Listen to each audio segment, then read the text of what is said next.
Hello and welcome to the Quarantined Wargamer. I'm Big Lee, and today I want to discuss the big controversy that's raging around the internet at the moment.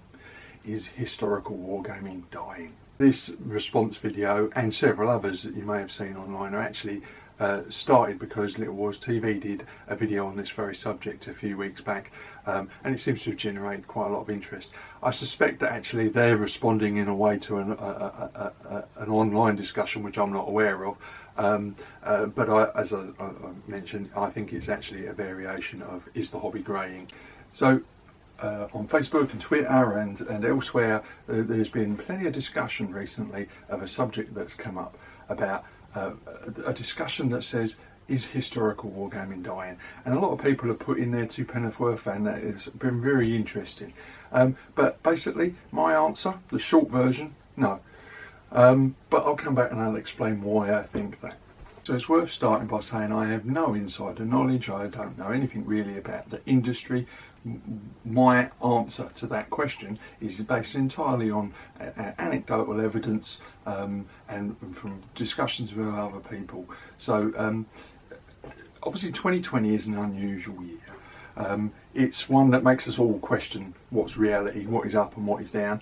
So it's not entirely surprising that this question should come up and create so much feedback, because we're all sort of re-evaluating our hobby and what we do, and you know, we've got no way to gauge how the hobby's doing because all those shows that we normally go to are closed.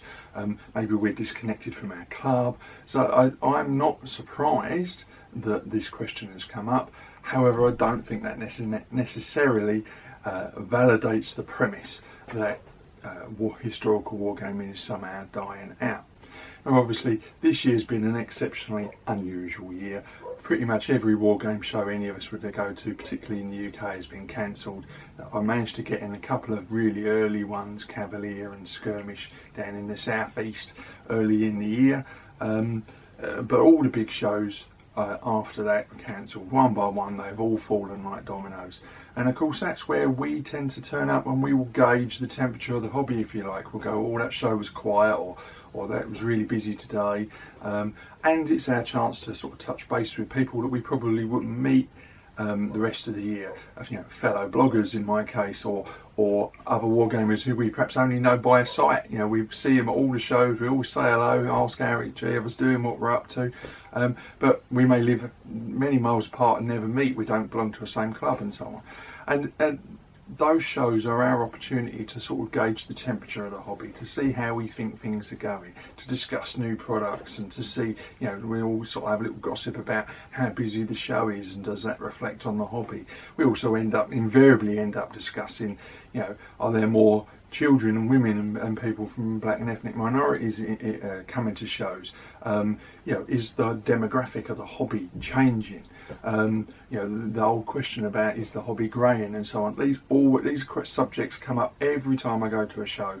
You know, invariably I end up having the same sort of conversations, and they're interesting because sometimes the answers will vary, and obviously we'll be looking around us at what's going on in the show.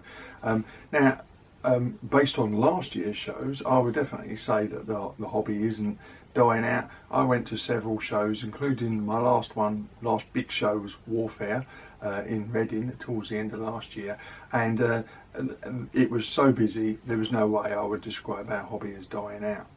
Now obviously this year we're not going to really know what the impact of 2020 is on the convention scene, on clubs, on popularity of the hobby in general. We're really not going to know until next year, you know, and that's assuming shows go ahead next year. There's every likelihood that some of the early shows in the season could still fall into the winter season, if you like, for COVID-19, and there could still be restrictions in place. So to be honest, I don't know about you, but I'm playing it by ear. No idea what's going to happen next year, but hopefully, cross fingers, that things start to get back to some semblance of normality, and maybe next year, by this time next year, we might be able to gauge what the impact of 2020 was on the hobby. Now, I've done a couple of previous videos about spending online and making sure you keep your hobby spending up. Personally, I've not taken a financial hit from the pandemic this year. I've continued to work throughout. I work for a charity, so I've been working as normal, as my wife, albeit at home. So our expenditure has been pretty much the same as normal, apart from holidays, obviously. So I'm hoping that in my small little way I continue to contribute to a hobby and keep some of the businesses I really like going. Now that may not be the same for everybody. The financial hit, particularly as it looks like we're in a recession, the likelihood is there's a global recession, that a lot of people are going to be struggling financially, and that could very well have an impact on the gaming industry. It's affected everything else. Why wouldn't it affect the gaming industry? So I wouldn't be surprised if we end up seeing that 2020 has had a negative impact on the hobby. Does that necessarily mean people are gaming less? Now that's a very different proposition and very hard to gauge. So obviously since March, April in the UK at the very least, most wargaming clubs have had to close. They haven't been able to open their doors, and then when restrictions were lifted, clubs were perhaps maybe only open under a limited set of circumstances for a very brief period of time, or maybe they were playing in private venues, people's homes and so on. So the likelihood is a lot of the normal social interactions that we have this year will have been reserved to the internet, basically. We won't have been going to shows and we won't have been going to clubs, so probably 90% of the conversations I have haven't taken place. The flavour of the social discourse that I'm getting online appears to suggest people have been, like me, have been finding alternative ways to game. There's been lots of examples of people using Zoom and Discord and various other online applications so that they can continue to play socially distanced with some of their friends even when they weren't able to be in the same building together. Now that may not be the case for most gamers.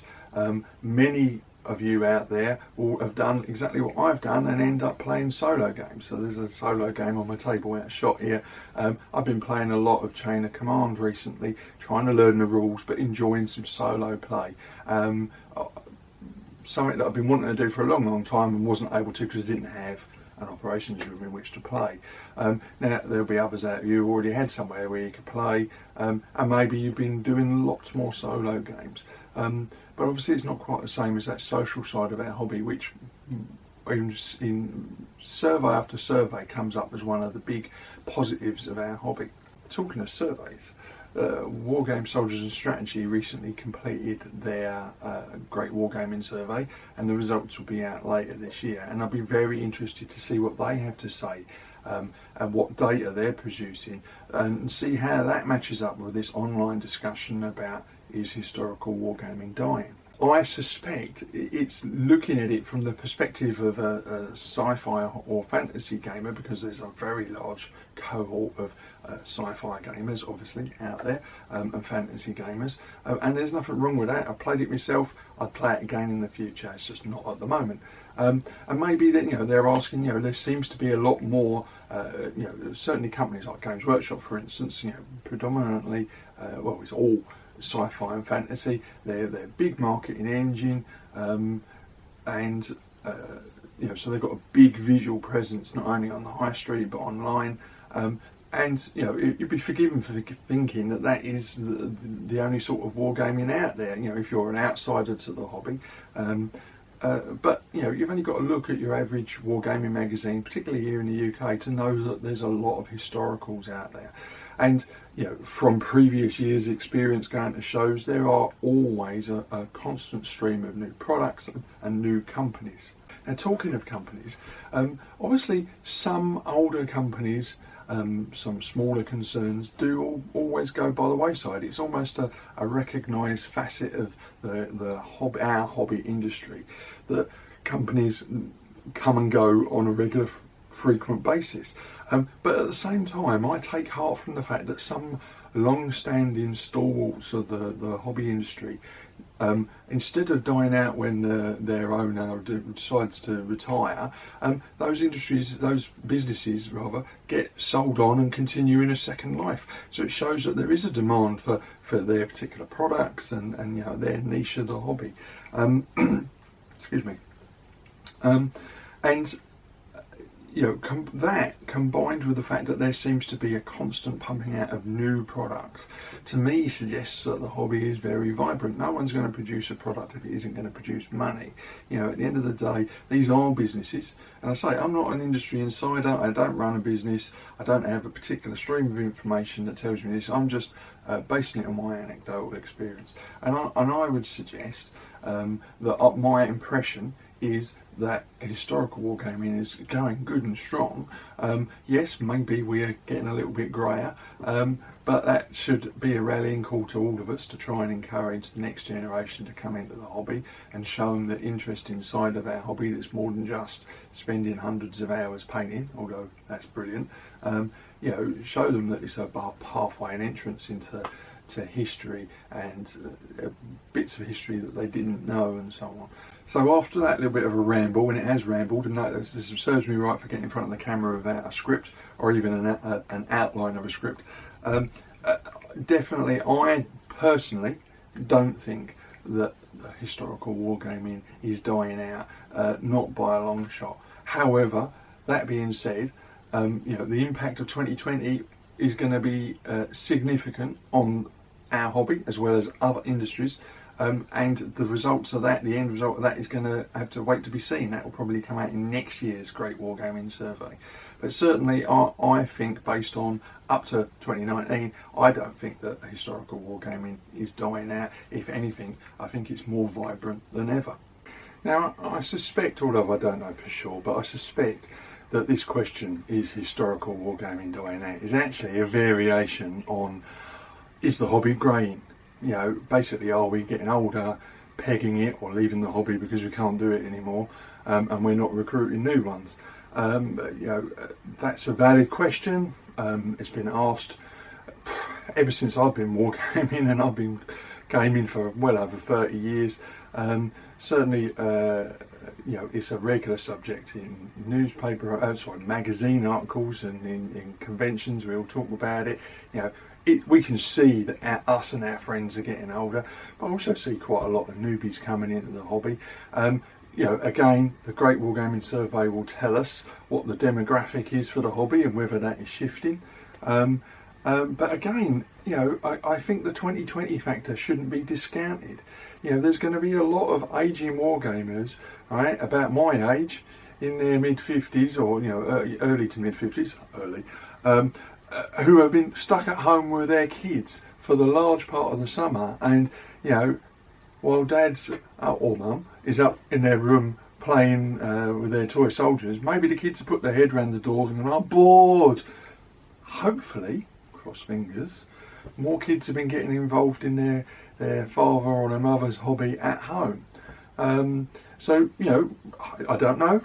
I've not seen a lot of evidence for that, but it could be the case. We could see a sudden upsurge in young wargamers joining the hobby in next year's Great Wargaming Survey. So the 2020 effect is going to have such a massive impact on not only our industry but our hobby and on us, that I don't think it should be discounted at the very least. So this subject about is the hobby greying, and definitely there's a lot of us getting older and greyer and wider in some cases, but the question is are we going to bring new blood into the hobby? Now I've been banging on about this for a long time, about putting ourselves out there, being open and outward about our hobby, trying to bring people in. It's one of the reasons why the Rejects started doing demo games at shows. We don't do many, but we've always done it from the point of view of we want to encourage newbies. So we aim all of our material and our effort towards engaging with the public, particularly excuse me, if they're not wargamers. We've got lots of families turn up for shows like Broadside, And we'll spend a long time talking to them as a group, emphasising the history and the artistry of what we do.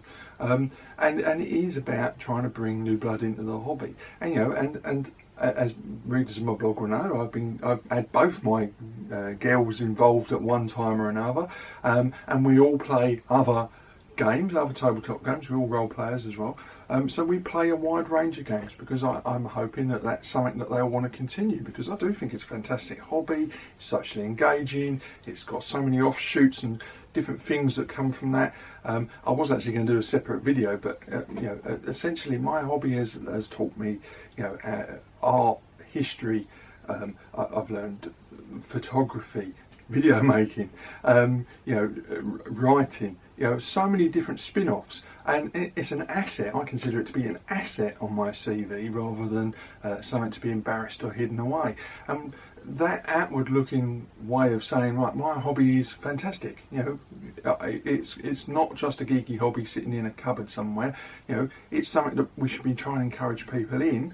I think we all need to make that a little bit more of an effort, but I'm digressing now.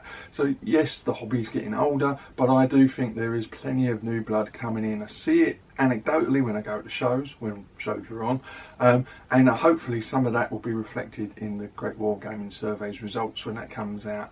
I presume it'll be later in the year.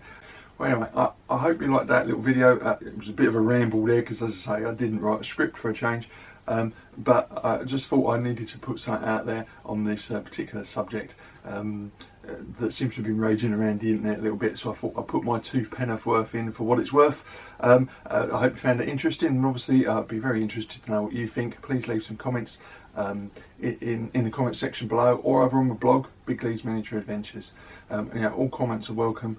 I'd be very interested to hear from you. And of course, if you like the video, please consider hitting the like button and subscribing to my channel. You can always unsubscribe later when I get on your nerves.